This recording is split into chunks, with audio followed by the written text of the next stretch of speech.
ফরজ নামাজে রাকাত যদি ভুল হয় কি করবেন?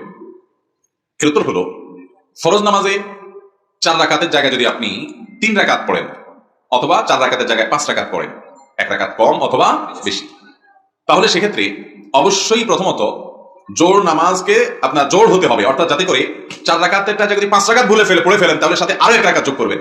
তাহলে আরো 1 রাকাত যোগ করার পর আপনি টের পাইছেন পরে যে আমার 4 রাকাতের জায়গায় তো 5 নম্বর রাকাতে আমি পড়ে ফেলছি, শেষের দিকে আসেন বা সালাম ফেরানোর পরে মনে হয়েছে, তাহলে আপনি আরো 1 রাকাত সাথে যোগ করবেন, করে সিজদায়ে সাহু দিয়ে দিবেন। তাহলে শেষের যে এক্সট্রা 2 রাকাত হলো ওইটা নফল হিসাবে গণ্য হয়ে যাবে, ফরজও হয়ে যাবে, কিন্তু শেষে কি দিতে হবে? সিজদায়ে সাহু দিতে হবে। আর যদি 1 রাকাত কম হয়, 3 নম্বর রাকাতে সালাম ফিরে বসে আছেন, এরপর টের পাইছেন যে না রাকাত তো 3টা হয়েছে, একটা কম হয়েছে, বা শেষের দিকে টের পাইছেন, তাহলে কি করবেন? তাহলে অবশ্যই অবস্থায় দাঁড়ায় যাবেন, দাঁড়ায় আরো 1 রাকাত পড়ে ফেলবেন, 1 রাকাত পড়ে এরপরে সিজদায়ে সাহু দিয়ে নামাজ পড়বেন, নামাজ হয়ে যাবে ইনশাআল্লাহ। আর যদি 5 রাকাত পঞ্চম রাকাতের মাঝামাঝি পর্যায়ে বা দাঁড়ানো অবস্থায় মনে হয় 4 রাকাত থেকে উঠে দাঁড়ায় গেছেন, এখন মনে হয়েছে, তাহলে ওই অবস্থায় ফেরত আসবেন, এসে সিজদায়ে সাহু দিবেন বসে, এরপরে নামাজ হয়ে যাবে ইনশাআল্লাহ, এবং আপনার কোনো আর ওই নামাজ দৌড়াইতে হবে না। পঞ্চম রাকাত পড়ে ফেলছেন, শেষে আছেন, তাহলে এবার আরেক রাকাত যোগ করবেন। আর পঞ্চম রাকাতের মাঝে আছেন, শুরুতে আছেন, তখন মনে হয়েছে, তাহলে ওখান থেকে ব্যাক করবেন, ব্যাক করে সিজদায়ে সাহু দিবেন, শেষে নামাজ হয়ে যাবে ইনশাআল্লাহ। বুঝতে পারছেন কথা? এটা জামাতের সাথে হোক আর একাকি হোক, সর্বাবস্থায় একই কথা প্রযোজ্য, যে রাকাত নিয়ে যদি ভুল হয় তাহলে সেক্ষেত্রে এভাবে করবেন। আর যদি সন্দেহের মধ্যে পড়ে যান রাকাত কি 4টা না 5টা, এটা কি আপনাদের মাঝে মধ্যে হয় না প্রায় সময় হয়?